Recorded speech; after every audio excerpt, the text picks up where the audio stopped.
Hello, viewers. Welcome back to Kokomimi's AI Presidential D&D Campaign. It has been a couple videos since the main campaign. We just released a compilation movie as well as one-shot video with Donna's backstory. Now we are returning to the adventure in this 5th episode. What? What are you waiting for? I was waiting for one of you to interrupt me with something. Nothing? All right, then. If you want me to interrupt you, then I can interrupt you. Hey, Ben, did you see that one comment about you?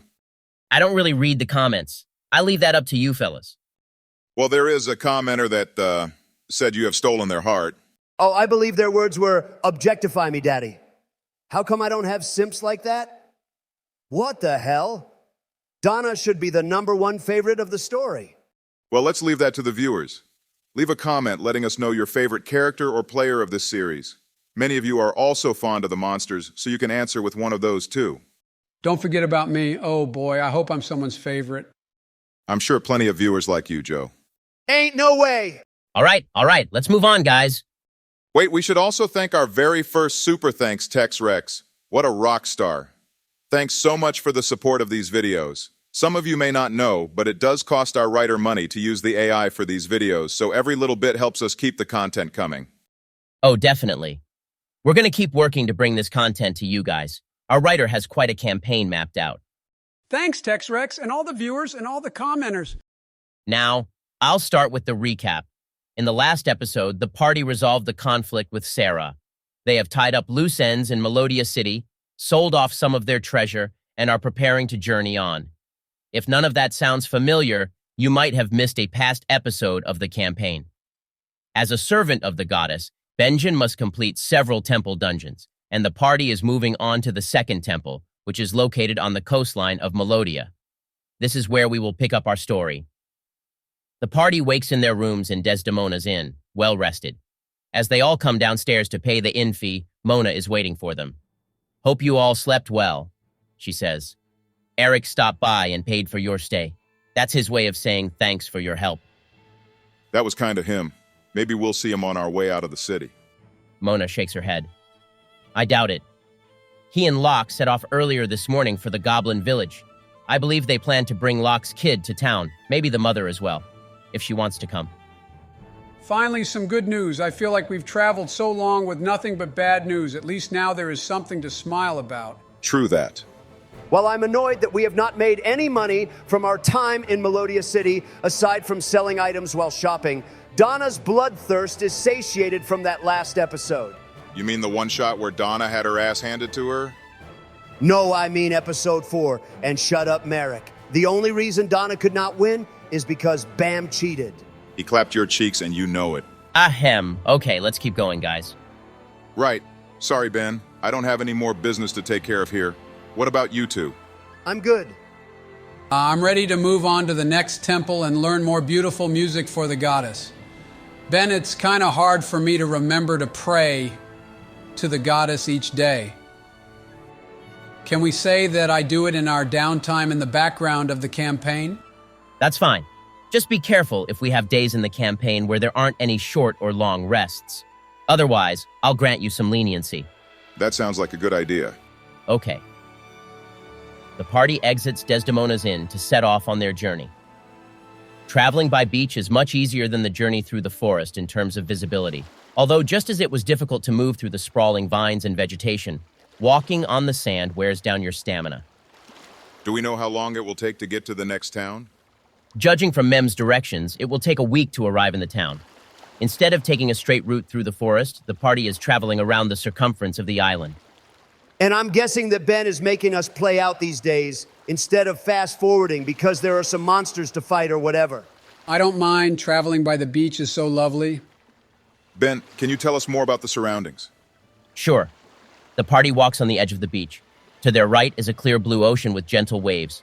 To their left is the edge of the rainforest. The trees are somewhat sparse, but you can hear the familiar sound of insects and birds further in the trees. More of that poison hellscape. I suppose it covers this entire island? Just about, yes. But what are we going to do at night? What happens at night? Is Merrick afraid of the dark? Me too. Don't tell anyone. Holy hell, Benjen. Get it together. Those torrential downpours come at night. Remember, don't say that you do. We know you don't. I knew that. No, you did not! It's not a problem anyway. You have Donna, the powerful warrior woman, on your team. She can whip up a camp with her vast experience as a nomadic human. She is literally the greatest homemaker. She can build us a home every night. A temporary shelter. Yeah, whatever. As long as there are resources close by, like in the forest, she can do anything. Do we have enough food to last the trip? We all have rations, but... Right. This brings up another point I wanted to add. At this point, let's assume the group is a little more used to adventuring and camping. And when you settle to make camp, that you can forage and hunt for a meal. I'll only force you to consume rations if or when the party is in a region with no edible wildlife or plants. If or when. I am side-eyeing you so hard, Ben. I think I know what is coming in this campaign. Benjen, start praying to your goddess. Ben is going to throw us into hell. My talk with Mills about fishing was very useful. I now know some secrets about the sea life of Melodia, and you all made fun of me for being interested in an old man's tales. But now I can help feed the party from the fruit of the sea. Keep telling yourself that, Sleepy Benjen. Sure, Benjen. We'll go with that. I can't wait to show off this new knowledge when we make camp. While we're on this trek, I wanted to ask you guys, what did you think about Sarah? I told you all that she was an evil woman. I will accept your apologies now. My wonderful goddess seemed surprised about the monster Sarah turned into. Right.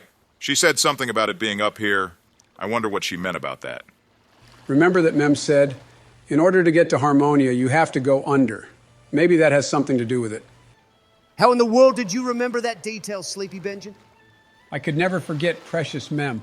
Her hair smelled like oranges and smiles. In any case, I think we got our first glimpse at the evil entity in this land. Ain't no way a goddess is responsible for that thing. I agree. Not to mention, she was dealing necrotic damage to us. Ook, Ben, I just had a thought about where we might go where we'll have to live off rations. I think you might have hit the nail on the head, Donna. Well, at least we can prepare for that eventuality by stocking up on rations and such. Hopefully the goddess will give us more magic candy. That would be nice to have too. I will pray for this request tonight. While you're at it, Benjen, you should pray for a refund on that class. No, don't. Benjen is very useful as a support member of the team. Don't pay her any attention, Benjen. All right, let's continue on the journey. The first few days of the trip are without incident. Donna, can you roll survival 3 times and tell me the total? 49. Oh, that's great. Okay. Donna is able to construct temporary shelters for the party as they travel along the beach of Melodia. Because of this, the party is able to camp in the nighttime storms, though Merrick, you might need to help dry out parts of the camp with your fire magic come morning. Ha! I am the greatest. You may all thank me. On the 4th day, the party comes across a stretch of beach blocked by the presence of a large cliff. It looks to be over 100 feet, made of dark rock and packed earth, and juts out far into the sea. According to Mem's directions, more of the beach will be on the other side. You only need to get across this obstacle. No problem. I've got a rope for climbing gear. Let's do this. Hold it, Donna, not so fast. You might be able to climb over this, but I don't know about me or Benjen. Ben, how wide is this cliff? It's 100 feet tall and about 25 feet across. The end that juts into the ocean goes out about 200 feet into the water. The side in the forest, however, goes even further and is accompanied by rocky hills, trees, and vines. Time to put our heads together. Donna wants to climb over. That's one option. We can also go around it, either in the water or in the forest. I just thought of something. I can climb over and Merrick can use one of his potions that lets him climb a tree. Then he can hop on over onto the top of the cliff. Would that work? There are some trees that tower over parts of the cliff, but the party would need to travel into the forest to reach those trees. And Benjen has no way over, so he'd be left alone in the forest. We've braved the forest before, though. We'd just be taking a bit of a detour. Ben, tell me a reason why that would be a bad idea. What? I do not want to go back in that poison hellscape. So tell me a reason Donna would give to argue with Merrick. Okay. Donna, why don't you roll insight? 10. The party has traveled through the forest before, and you could always use brute force to cut through the vegetation. But you do note that Mem didn't mention anything about this portion of the forest on the island. You'd be blindly moving through the trees. Right. And we have no idea what is in those trees in this part of the woods. We're away from civilization. Could be a dragon or some shit. But the only alternative is us going through the water. Can we all swim that well? I thought the storms were only at night. The water should be sort of calm this time of day. I thought you didn't remember about the storms at night. I told you that I knew about them. Whatever. Fine. Ben, how does the water seem? Don't tell me I need to roll. You don't have to roll. From here, the water looks quite calm. It's a clear day, and the water is a brilliant blue. None of us know water breathing, do we? Wait, I do have that water breathing potion, but it's only enough for a single person. You won't need that unless you plan on diving. Swimming across the surface of the water allows you all plenty of opportunity for air. Got it. Ben, how far is the closest one of those very tall trees? You can make it to the first one in about 10 minutes. Climbing it is a different story, however. Okay, here's my idea. I want to go over to one of those trees and scale it using one of my potions. From there, I'll see how far into the forest this cliff extends. We can make an informed decision if we want to travel through the forest or go back to the beach to swim. I'm not going to jump over the cliff or whatever. Even if I can make it, it's not a good idea for us to split up. I also have the spell Feather Fall, so I'll be able to get out of the tree without dying. Donna, you said you have a rope? Does it say how long the rope is in your inventory? 50 feet. Yeah, that wouldn't even be long enough to throw down for Benjen to climb up. The cliff is around 100 feet, so the tree would be taller. Yeah, no. Whatever, I will go along with this beta male plan to appease the party, even though Donna could climb this cliff with her awesome strength. Please don't leave me behind, guys. I will be sad. We won't, buddy. Okay. The party navigates through the edge of the rainforest to the first of one of the very tall trees. And I'll drink the vibrant green potion in my inventory. As soon as the potion passes your lips, your body begins to glow with the same green, and the ends of your fingers cover in a sticky film. Merrick, you are able to grab onto the tree, and you feel the effects of the potion propel you forward, almost throwing you into the highest branches. Whoa! You okay, buddy? I think so.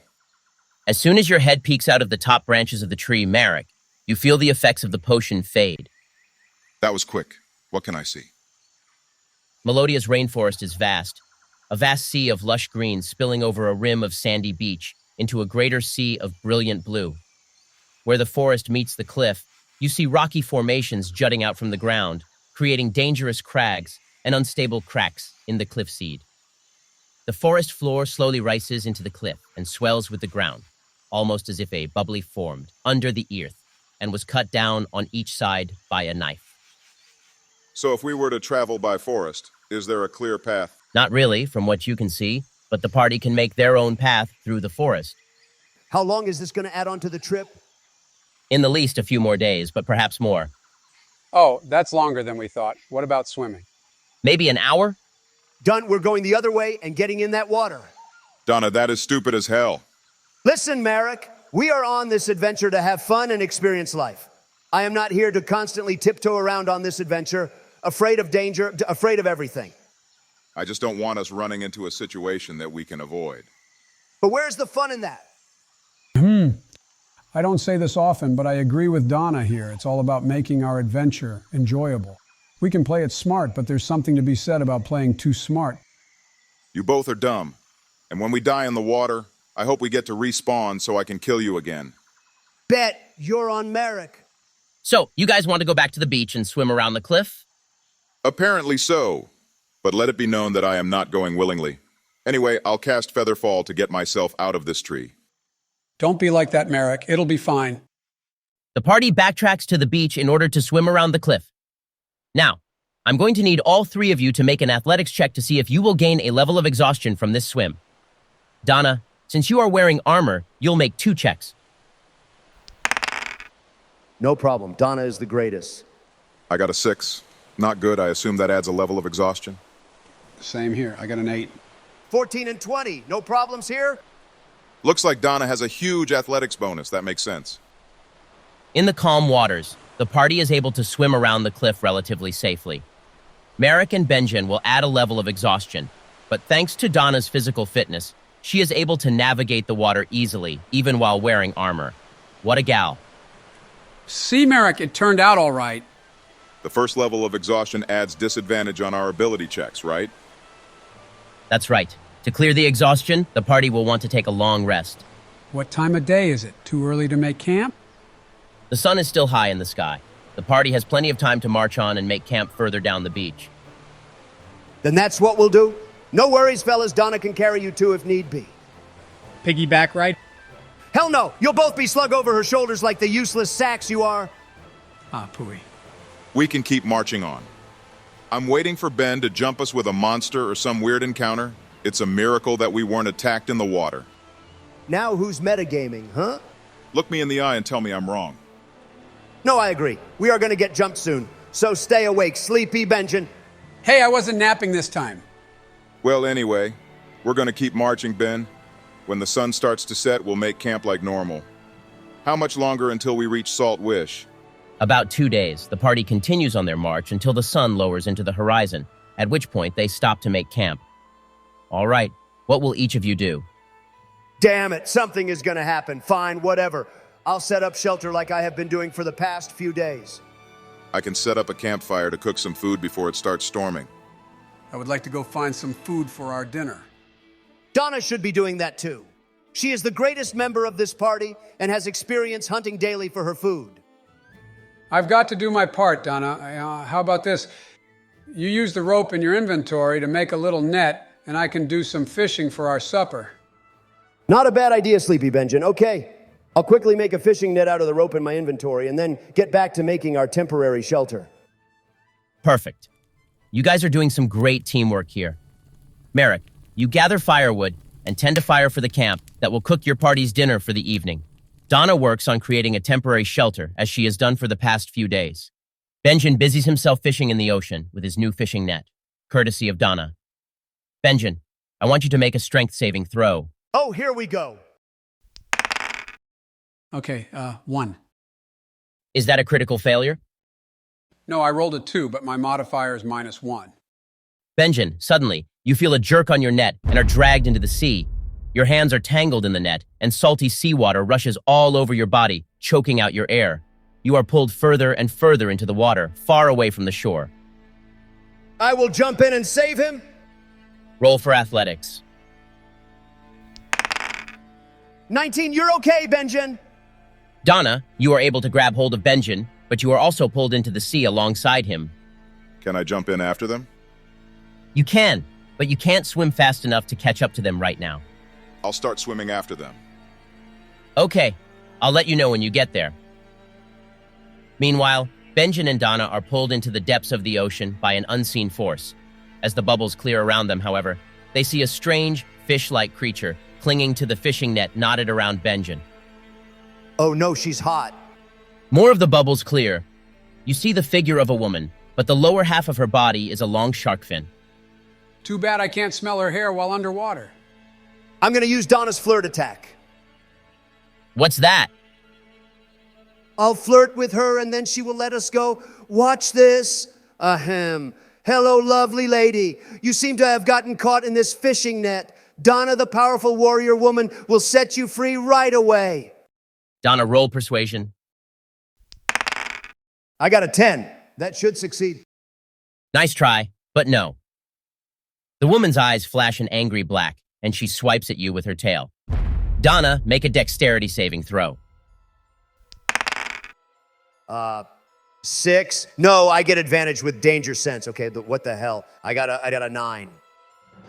Donna, you try to twist out of the way from the monster's tail swipe, but your body is heavy in the water. You take 5 points of bludgeoning damage. The monster's tail is as rough as sandpaper, but you are somewhat protected with your heavy armor. Instead, her fins slam into you like a hammer. Oh, no appreciation for Donna's beautiful and godly figure and presence. I appreciate you, Donna. Shut up, Benjen. It's your fault that we were dragged out here. Sorry, but at least we're together. There is power in numbers, Donna. Don't lose heart. Let's roll initiative. Merrick, you are still swimming to the party. I'll let you know when you get there. Right, I'm coming, guys. I got a 16 for initiative. I got an 8. Your opponent got a 14. Combat order will go Donna, the Monster, and then Benjen. Benjen and Merrick, don't forget that the both of you have a level of exhaustion when you make your rolls. A little more information for you guys. This combat is underwater. As a reminder to the audience, we are homebrewing this campaign. Rules, monsters, map, plot, Everything. Here are some rules you guys need to know for this fight. You will have this first turn to take action without drowning. From there, you will have the number of rounds equal to your Constitution modifier before you run out of air and need to surface for air.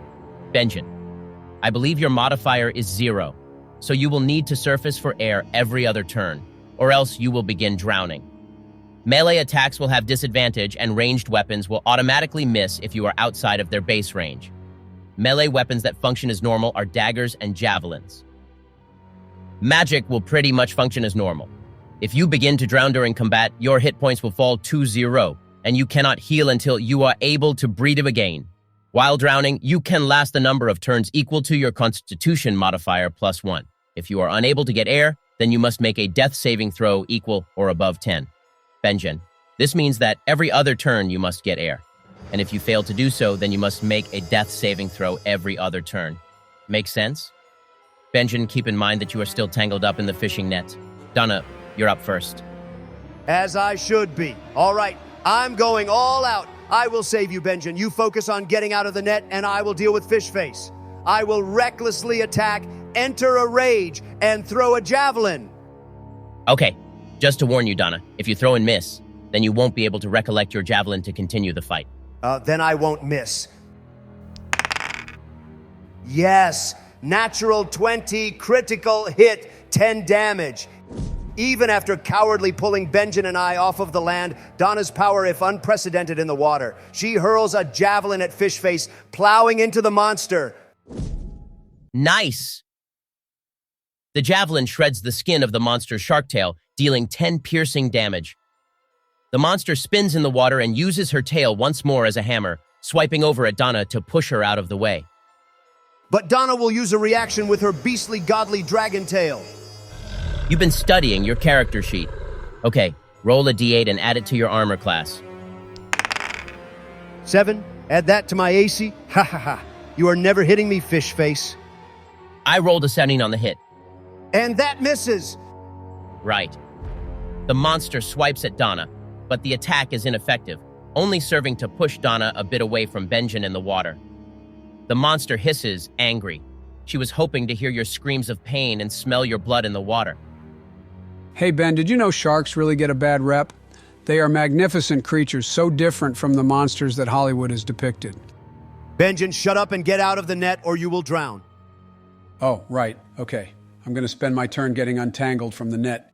All right, we'll do something a bit different. Benjen, make a dex saving throw to see if you can get out of the net. We are saving the net in this instance. Haha. I got 11. Is that good enough? Benjen, you are able to untangle yourself from the net, but it is damaged. You will only be able to use it a couple more times before it is completely destroyed. Do I have time to make another action during this turn, please, Ben? I won't let you attack with a melee weapon, but you can use a spell. That's doable, even if your hands are tied up, so to speak. You are so funny, Ben. Okie dokie. I want to cast True Strike to gain some knowledge about the target's defenses. We have no idea what we're dealing with after all. Good plan, Benjen. Spill the beans, Ben. Benjen casts True Strike as he frees himself from the net. Here's what you learn about the monster, Benjen. This monster is called a Myrrh Megalodon. What? Megalodon? That's what Donna is. No, a megalodon. Megalodon meaning big tooth is an extinct species of mackerel shark that lived approximately 23 to 3.6 million years ago. Stop reading Wikipedia, Joe. Boy, technology is amazing. We can learn so much from the internet. Back to the fight. Here is what you learn from the spell. Benjen Myrrh Megalodon is a monster that specializes in underwater combat. It is immune to poison damage and cannot be grappled or restrained while underwater. It resists bludgeoning, piercing, and slashing damage from non-magic attacks. Okay, can I tell all of that to Donna? I'll let that slide, even though I can't imagine how you would be able to speak underwater without drowning. With my great experience as a bard, I will pass the information through charades. Hurry up, Merrick! On my way as fast as I can. Am I there yet? Nope. We are back to Donna's turn. I'm gonna throw another javelin like before, rage and everything. Let's go! 11. Does that hit? Can I have used bardic inspiration last turn? Again, I don't see how Benjen could speak underwater. Or sing, for that matter. I will do a funny little dance like the kids on TikTok. I will show them how to square dance like my great-grandpappy did with Christopher Columbus on the Mayflower. And... Okay, fine. Then I will add a dice from Bardic Inspiration. 4. So that makes the roll 15. It hits. Roll for damage. 5 damage. Donna flexes her muscles and hurls another javelin at this ugly shark. Eat this, fish face! Right. The javelin pierces part of the Myrrh Megalodon's fin, and dark blood colors the seawater. The monster shakes off the javelin from her fins, and it falls to the ocean floor. She swims back a few feet and then jets forward again. She is about to attack using her tail fin, just like before. Nope, not so fast, fish face. I will use my tail again to swipe as a reaction. Aha! That's what I was waiting for. Donna, as you morph out your tail in a reaction, the Myrrh Megalodon hooks her own tail around yours, restraining you for a moment and holding you in place. Benjen, it's your turn. I have to get some air. Do I have time to attack after? No, I don't like this fight. It is no fun. I'm having plenty of fun. Just try being a little creative, guys. Benjen, you surface for air and see Myrrh finally approaching the party. Luckily, since the Myrrh Megalodon is busy with Donna, she does not reach to attack you. Myrrh, now that you've arrived at the party, roll for initiative, and I'll fit you in the combat order. That's a 15. All right, you'll go after Donna and before the monster. Donna, we're back at your turn. I don't think you're drowning yet. Not yet. Damn. Okay, I'm restrained. What does that mean I can do? You can't reach a weapon, but you still have your transformation. Then I'll use my beast form and bite to get fish face to let me go. 15 to hit and 7 damage. Got it. I'm having fish tonight. I didn't know you liked that movie, Donna. Remember? Fish are friends, not food. With the chomp of your teeth, Donna, the Myrrh Megalodon releases you and screams in pain. You hear some words through the water. My tail, how dare you? Can Benjen talk to this monster using one of his animal spells? The monster is clever enough that you don't need that. Miss, please let us go. There must be some mistake. The Myrrh Megalodon bares her teeth. Give me that one and I will let you go free. She points to Benjen. Done? Nice knowing you, Benjen. Hey, what about us being a team? What about the special episode? Remember, I gave my life for Donna. Shit, fine. We will not give you up. We won't hand over our friend. Friend? Then you all are guilty. I smelled them. Smelled my friends all over him. I'm not sure what she means. You do not have them with you now, though. You cannot hide from me. Even if you dry out their dead bodies, I will smell them all over you. You stink just like that cretin on the other side of the sea. I watch him day in and day out, fishing up my friends and neighbors. I almost pulled him into the sea with me, though. Oh my God, is she talking about Mills? Who? The guy you talked to about fishing, Benjen. Oh, right, I remember now. What a nice guy. Your buddy Mills has beef with this monster, I think. Remember how he said he almost caught a shark the other day? Benjen, do you still have that eel jerky in your pack? Maybe that's what she's talking about. I'll cut in. Your packs are back on the beach with the rest of the camp. Oh dear. Miss Myrrh Megalodon, I am sorry I did not know. I am a friend to all animals and love wildlife dearly. Please, let me make amends. The monster whips her tail around. So not speak to me with that heinous voice and mouth. Reasoning with this broad is stupid. Let's finish her off now that we're together. Merrick, go! I told you guys that swimming was a stupid idea. Whatever. All right, I'll cast Burning Hands as a second-level spell. It hits. That's 16 damage. I extend my hands, shooting out the fire magic, which superheats the water into a boiling cone. Very nice. The boiling water sears the Myrrh Megalodon's skin and scales alike, and she screeches with pain and rage. As she tries to swim, she finds that her tail is not working as before. Part of it has been cooked in the boiling water. Fish for dinner! The Myrrh Megalodon raises her hand, and a purple aura radiates from her fingertips. She focuses on Myrrh and Donna, and the aura crawls through the water all over them. Both of you make a Constitution saving throw. I got a 3. Not good. I got 12. Okay, both of you will take 9 points of poison damage. Marak, you have become poisoned. This gives you disadvantage on ability checks and attack rolls. Combined with your exhaustion, I am going to make you roll 3 times instead of twice for this disadvantage. Not good at all. Donna, you managed to fight off being poisoned on account of your hardy constitution, but you notice something bad. Your armor has begun to rust at an alarming rate, as if the purple-tinged water is eating it away. What the hell, Ben? More poison? Acid? It is what it is. Benjen, it is your turn. You have gotten a breath of air. What will you do now? I know what I must do, but I know not if I have the strength to do it. What is it this time, Benjen? I will take the nearly ruined fishing net and use it to catch the ultimate fish. Mills would be proud of me. Now that's a creative solution. I like it. I will use my crossbow to aim the net and shoot a bolt to send the net through the water. Benjen, genius! Now that's what we're talking about. I tie the net onto my crossbow bolt and aim my weapon right at the monster and shoot 15 to hit and 9 damage. And the bolt hits. The net wraps around the monster, tangling in her hair, her limbs, and wrapping around the body and fins of the monster. She is now restrained, giving the party an opening to attack.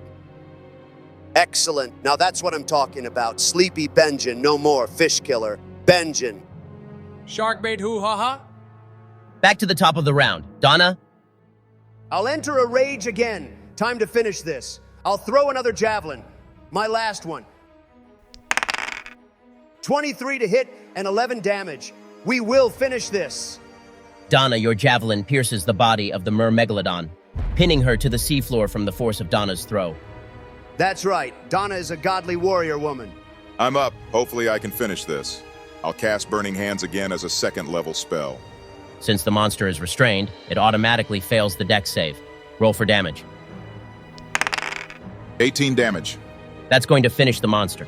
Seems like I'm always exhausted or half dead when it comes to these killing blows.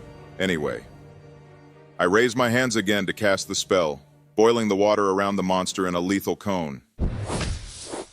Fear rises to the face of the Myrrh Megalodon, which morphs into a horrible scream as she is boiled alive in the water. Her scream is so horrible that it ripples through the water. You feel the depths to your soul beating and vibrating.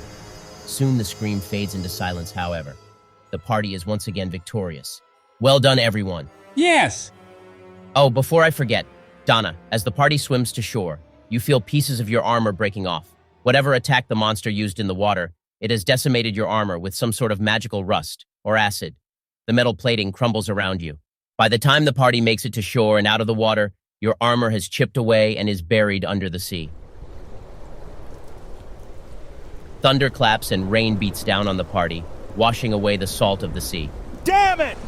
Hey, at least we are safe now, Donna. Safe. Yeah. Ben, where are the tiny, easy enemies? How come you keep throwing these horrifying enemies at us? I don't know what you're talking about. I don't mind. Any chance to show Donna's godly fighting prowess is welcome. Although I do acknowledge that these two are struggling. When we get on the shore, I want to heal Merrick. Thank you, but that's not necessary, Benjen. Once we rest for the night, I think I'll be okay. Right, Ben? Yes, a long rest will clear the exhaustion and poisoning from you as well as Benjen. I just realized that I didn't finish with my fishing. Dang it. Don't worry about that, Benjen. We'll eat some rations and take a sleep. While I'm mad that we lost that rope, I am pleased that you were able to restrain that monster so well that I could pin her with a javelin. Thanks, guys. All right, the party is going to take a long rest and then continue their journey to Saltwish. The rest heals up your HP, removes your exhaustion markers, and Merrick is able to heal his poisoning. You are able to sleep well enough thanks to Donna's temporary shelter, and in the morning, you set off for Saltwish. Donna, small scraps of your armor wash up on the beach by morning, but it is ruined beyond repair. The monster's acid attack rusted and ate away at the metal. The remainder of the journey to Saltwish is relatively uneventful, and the party makes it to the coastal village built in stacked, ramshackle housing. This village is primarily inhabited by Sivan, a human merfolk hybrid race, whose uniting feature is their brilliant colored hair that comes in varieties of teal, blue, and green. There are, however, other human residents, and the odd handful of other races as well. Yes, beautiful babes. Keep calm, Donna. We should find a fish market so that I can share my new knowledge of fishing. Don't start that again, Benjen. It would be a good idea to get a hot meal and drink in a tavern. And depending on the time of day, maybe we can sleep at an inn before setting off to the temple tomorrow. Ben, how close is the temple to Saltwick? Right. As the party approached the town, they noted a medium stone temple across the beach. This time, it seems that the party won't have to go through another long trek to reach the next temple. Sweet, okie dokie, that sounds good. Then I guess we'll try to locate the closest tavern for a bite to eat.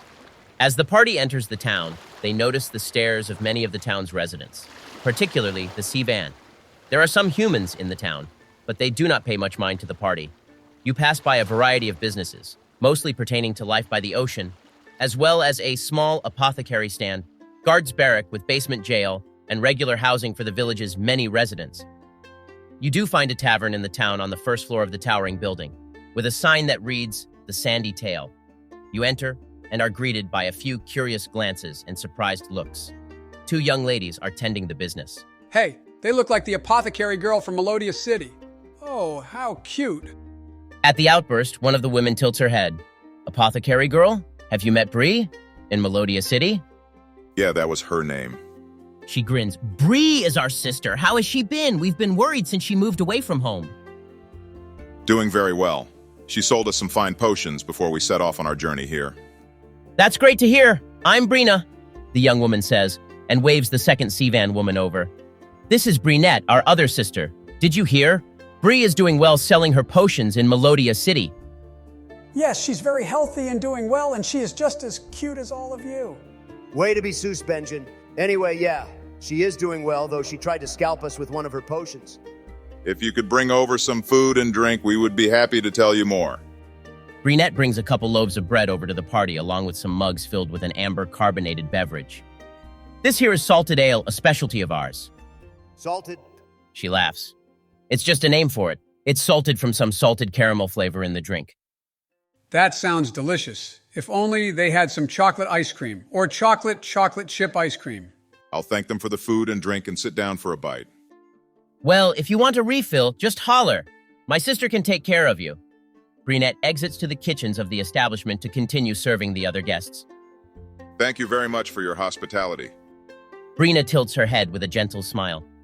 So, what have you three been up to besides coming to our little village? We journeyed here from Melodia City via the beach. Been a long past few days of walking. Oh, I imagine so, says Brina. Did you all camp each night? Nowhere else to stay outside of our villages. I bet you're starved. We are experienced adventurers and were able to brave the stormy nights. Donna here set up temporary shelters and I helped fish for food. You're an experienced fisherman then? Yes, I do so love to fish. Oh my God, Ben, why are you going into this? We don't need to encourage him anymore. Benjen's not very experienced. We just did what we could to survive. Yeah, not to mention, these waters are infested with horrible monsters. Brina tilts her head in confusion. Monsters in the ocean? What kind of monster? We got into an altercation with a Myrrh Megalodon that was trying to kidnap and drown one of the members of the party. It wasn't too much of a problem, though. You killed it? She asked, incredulous. No, it was all me. I did everything. Donna, the powerful warrior woman, slayed the evil beast with her awesome strength.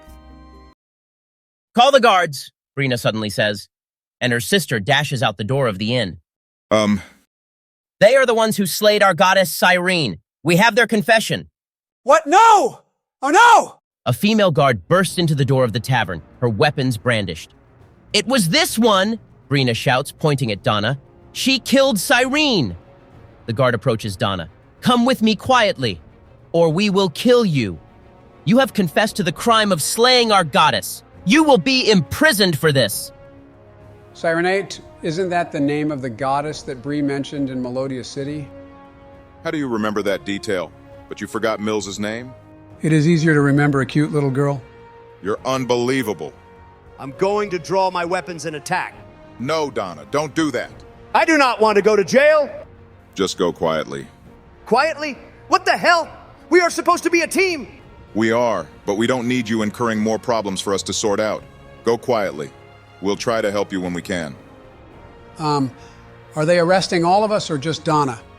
Donna is the one who confessed, so they're only dragging her away. Although, the guard turns back to Merrick and Benjen, saying, "Do not leave the town. We will question you later. If you run, then we will execute your friend. Brina, confine them to one of the upstairs rooms until we return to get them." And I have to go with them? You could try to escape, but that would result in the town becoming hostile to the party. I'll ask the guard what will happen to Donna. Is there going to be a trial of sorts, or is she just going to be thrown in prison? The guard scoffs. Trial? She just confessed to the crime. It's to prison for her. No need for a trial. And how long would her sentence be? For life, of course. As short as that will be. Execution will be lined up. So it'll either be jailbreak or run from here? Ben, how many guards are here? 2, plus the main guard who appears to be a knight. She is wearing plate armor. Again, I'll warn you. If you escape from custody here right now, you will bring the entire town guard down upon you. And the goddess's shrine is just out of town. Even if we escape to the dungeon, the guard can easily chase us or wait for us at the entrance and then attack. Yeah, this is bad. Donna, go with the guards. We will figure something out. You two are gonna bring... Don't say it out loud, dumbass. Fine, I'll be waiting. Take me away then. I'll go quietly. Okay, Donna goes willingly with the guards. Merrick and Benjen, you are left in the tavern. Brina looks over you with suspicion. You two won't be causing any problems, will you? No, we'll go right up to a room and won't cause any problems. Right, Benjen? Benjen and Merrick are brought up to the second level of the tavern, which, much like Desdemona's inn, serves as an inn. The pair are brought into a room, which is reasonably nice, but hear a door click behind them. You are both locked in this room. How did they know about Cyrene? Donna did sort of confess in the middle of her boasting. Yeah, but how did they know it was true and not just someone spouting out lies? That's a good question. Benjen, how can you be so forgetful at times and other times make these brilliant points? I have brain blasts. Nyum. Okay. Anyway, Ben, want to tell us what happened? You'd have to make a roll for this one. Do insight. You don't have specific knowledge about all of the monsters in these kingdoms, but you've studied enough that you can make some inferences. I got a 14. You can't be sure, but perhaps the vibrations the creature made in her dying throes have something to do with it. I see. So she had some way of communicating with the village. Interesting. It seems she also had brain blasts. If I train myself hard enough, perhaps I can open my mind to telekinetic powers. Never mind that. Benjen, it's time for us to put our heads together and make a plan. I want to go back to the Goblin Village. They were so nice. Yeah, this isn't exactly what I was envisioning. Anyway, first things first, we'll have to figure out how to get out of this building without alerting anyone in the town. All right, Ben, give us the lowdown about this room. Sure thing. Your room is nicely decorated, including a large bed, cabinets, carpeting, and various decorations collected and created from seashells or things from the rainforest. The room does have a small window. Outside of it, you can see into the town, which is still bustling with life. As you were brought to this room, you noted that it was one of several rooms in a long hallway that feeds to a flight of stairs. The stairs lead directly back down to the tavern and bar. Not a good idea to pick the lock and go down the stairs then. Out the window we go? Not until dark, though. We also don't know when the guards will come to question us. If they haven't come by dark, then we'll slip out the window and look for Donna. I think it is time for me to shine once more. Yay. Really? I added some sneaky things to my character when I created him. He has a disguise set in his backpack and bonuses for stealth and sleight of hand. Why did you pick those when you're playing a bard? I thought it would help for casting magic tricks. The kids love those. All right. We'll slip out the window and attempt to sneak to wherever Donna is being held. If no one comes to get us, we'll wait until night is well underway and the town is settled into sleep. Very well. Benjen and Merrick, you wait for the guards to come and question you, but you aren't disturbed in your room all day. Night falls over the town, and as the hours pass, it grows quiet. You can hear one or two patrons down in the tavern, but the village is otherwise silent. I want to open the window or use a skill to open the window if necessary. Benjen, you find that you can open the window halfway, but if you want to slide out, you'll need to roll. Normal rules may state that you need lockpicking tools, but for this case, I won't make you use those. We'll say you find some pins in the room that you can room to pick at the screws on the window and loosen it from the wall. Roll sleight of hand to ensure you get the window loose without alerting anyone downstairs. I got 6. Damn it, Benjen! Well, Benjen, as you loosen the window from its hinges, there is a loud creaking sound that alerts downstairs patrons of the tavern. You hear their footsteps coming up the stairs and the sound of keys jumbling in the hallway. I jump out. Me too. Both of you roll acrobatics. I got 19 lucky. I got 23. Excellent. The both of you are able to leap out of the window and slide down the roof onto the ground below. As your feet touch down, you hear someone burst into the inn's room and then shout, "They're gone! They're gone!" We've got to get out of here fast. Let's run into the forest and lay low. No, let's run further into town. Are you serious? The guards will be running toward the tavern. Donna will likely be in the guards' barracks with jail that Ben mentioned when we entered Saltwish. I'm still amazed that you can somehow remember these small details but forget other things. This village is full of cute girls I will never forget. Okay. We'll sneak over to the guards' barracks. I agree that is the most likely place Donna is being held.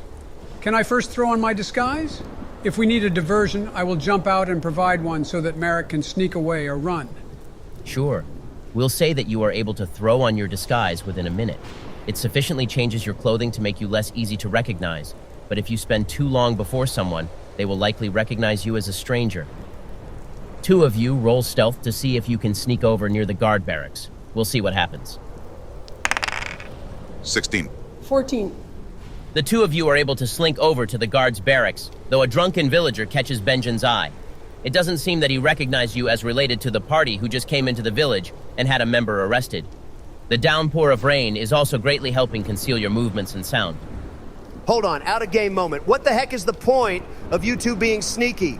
You decided to be sneaky so that you didn't alert the guard and have them chase us to the temple. Now the guards are almost certainly going to be alerted and on our tail soon. What the hell is the point being sneaky? Just barge in and get Donna out of there. We are not going to bust into the barracks as that would just alert the guards to run back away from the salty tale. We're doing this quietly. And if we're quiet, they won't necessarily know that we're going to the temple. We didn't say anything about that when we arrived in town. True that. Fine, just hurry up. I hate prison. You might want to get used to it just in case. I told you that I didn't want to talk about that when we get together to play this game. We can't resist poking you about that anyway. All right, can Benjen and I sneak into the guard barracks without being noticed? Roll for stealth again. I got a 9. Natural 20 for me. Benjen and Merrick are able to enter the guard's barracks, and Benjen easily crosses the room and slips down to the basement. But Merrick, upon entering after Benjen, you step onto a creaky board of the wooden floor, which alerts a single guard who had been sleeping on a cot. He jerks awake and grabs his weapon. State your business. Wait. Before he calls the guards back, I'm going to do something that I haven't done all campaign. Time to pull rank. I'll flash my signet ring at the guard to show that I'm noble born. Close your mouth and move aside. I free the woman you imprisoned earlier today, and will deal with her by the law of my own land. Roll intimidation, Merrick. I'll let you do it with advantage. 13. Is that good enough? Merrick's words are enough to cause the guard's resolve to waver, and he lowers his weapon. A noble? We didn't know. But it doesn't matter. Your friend, she has committed a great crime in our village. I feel so bad doing this, but okay, I'm still pulling rank. Do not question me, commoner. My family can crush this village, this entire island if we so wish. Yes, embrace that power, Merrick. Meanwhile, I will sneak like a sneaky sneak down to the prison. Let's follow Benjen for a bit. Benjen, as Merrick is busy distracting the guard, you are able to slip into the prison area without being noticed. Your footsteps are utterly silent in the hallway of the prison basement. I'm coming to save you, Donna. Keep quiet and don't alert the guards. Is this going to become a pattern? Out of game movement again, but why is Sleepy Joe saving me again in this game? This is ridiculous. That's what friends do. Now call me Bonded. Joe Bonded. Cue spy music. I am the darkness. I am stealth. There is a large padlock on the metal door of Donna's prison. In addition, her gear has been taken away by the guards. Donna, you did see them put your things away in a large chest near the stairway leading up to the guards' barracks. This is a stupid jail design. Saltwish is a very small coastal village that mostly survives off fishing industries, and commerce kept restricted to the town. They don't have a very large jail, as there is really no need for one. The only criminals usually confined here are petty thieves or pickpockets. Is there anyone else in the jail with me or in another cell? No, Donna, you're alone. Let me pick the lock with my spy powers. Sure. Roll sleight of hand, I guess. Dirty, filthy, nasty 20. Do you see how these wins are all you, Benjen? You don't need that trash goddess to win. Benjen, you are able to deftly pick the lock on Donna's cell and quickly free her. Now I will collect my belongings and rob the guards. What? Serves them right for locking me up. This is restitution. Ben, what else is in the guard chest besides my equipment? Underneath all of Donna's equipment and gear, there is a small sling sitting in the bottom of the chest. That's mine, I call it. Anything else? How about you make a roll to check the rest of this basement? Roll perception. I got a 0. Screw this, I'm out of here. Is that the third critical failure you've rolled in this campaign? Stop bringing it up, Benjen. I can't take much more of this. Donna is supposed to only win. Are the two of you done down here? Yeah, we'll go back up and help Merrick. Okay, Benjen and Donna return upstairs to find the guard cowering in front of Merrick.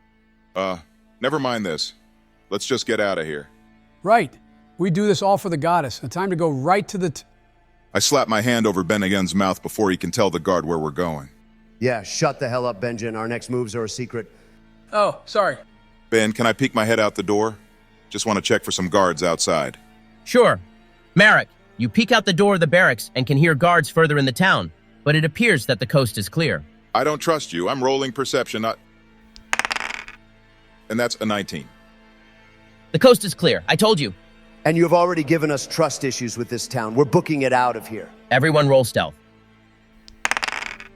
Dirty 20. Natural 20. Oh, dang it. I got 11. I'll pass one of my magic red candies to Benjen so he can add one to that throw. I don't know if it will make a difference, but we need to get out of here without leaving a trail. And that'll be enough. Is the party going right to the temple? Yeah, so much for being able to sleep indoors for a night. You two could have taken a nap while I was in prison. You had that nice comfy room. I was stuck in a cell. I was so lonely. Right. Sorry, Donna. The party sneaks outside of the village and makes their way to the entrance of the temple. Their footsteps are muffled by the sound of wind and thunder, while their footprints in the sand are washed away by the roaring tide and rain. Let's end things right here for now. In the next episode, we'll start out at the next temple and go through the second dungeon of the campaign. We haven't leveled up in a while, Ben. Isn't it time yet? I'm thinking the next milestone will be after this second dungeon, presuming that you all make it through. Don't even joke about that, Ben. For real. Man, this leg of the campaign has been exhausting. We spend a week traveling, get ambushed by a shark, then get ambushed in the second village, so that we have to become fugitives. Let's go back to the Goblin Village soon. Those guys were so nice. We can definitely make a stop back there when we have to return to the Rainforest Temple. But there's a third stop on the way after this dungeon. All right, guys, let's do the outro. To the viewers, thank you so much for watching. Leave your thoughts about the episode in the comments below, as well as leave a like and subscribe if you haven't already. Thank you again for all of the support. We really appreciate it. With that, we'll see you in the next video.